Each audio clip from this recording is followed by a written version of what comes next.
Class 10 English lesson on father's help. তোমরা সবাই মন দিয়ে শোনো, লেখো। এটা ইংলিশ লেসন 1 ফাদার্স হেল্প। তোমরা সবাই মন দিয়ে শোনো, লেখো। সবাই লাইক অ্যান্ড সাবস্ক্রাইবটা দিয়ে দাও।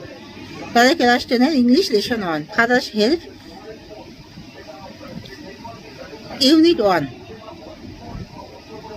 Lying in bed, Swami realized with a shudder that it was Monday morning. He looked at through only a moment ago.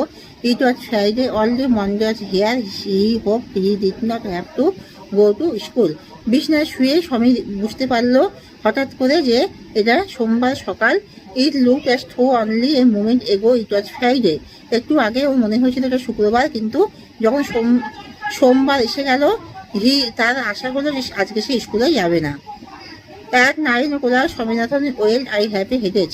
9টার সময় বললো যে আমার মাথায় ব্যথা করছে। মাদার জেনারেসলি সাজেস্টেড দ্যাট স্বামী might stay at home at 9:30 when he ought to have been in the school prayer hall. স্বামী was lying on the bench in mother's room. তার মা বললো যে আজকে সে বাড়িতে থাকতে পারে, এবং 9:30 সময় যখন তার স্কুলের প্রেয়ার হলে থাকার কথা তখন সে মায়ের ঘরেতে আছে। Father asked him have you no school today. তার বাবা বললো যে আজকে তুমি স্কুলে যাবে না। হেডেজ স্বামী রিপ্লাই বলে যে আমার মাথায় ব্যথা করছে। Nonsense, dress up and go.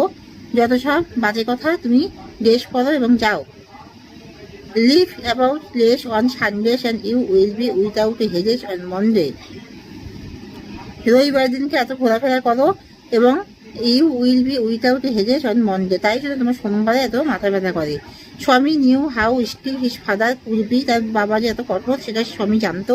So he change his tactics, I can not go late to the school. তাই সে বললো যে আমি তার বলার পদ্ধতি পাল্টে সে বললো আজকে আমার স্কুলে যেতে দেরি হয়ে যাবে। You shall have to it your own fault. এটা তোমার নিজের দোষ। What will the teacher think if I go so late. আমি যদি এত দেরিতে যাই মাস্টারমশাই কি বলবেন। Tell him you had a headache and so are late. তাকে বলো যে তোমার মাথায় ব্যথা করছিল তাই তুমি দেরি করে গেছো। He will scold me if I say so. আমি এই কথা বললে তিনি আমাকে বকবেন। Will he let are see what in his name. What is his name. তোমাকে বকবে, দেখছি তার নাম কি।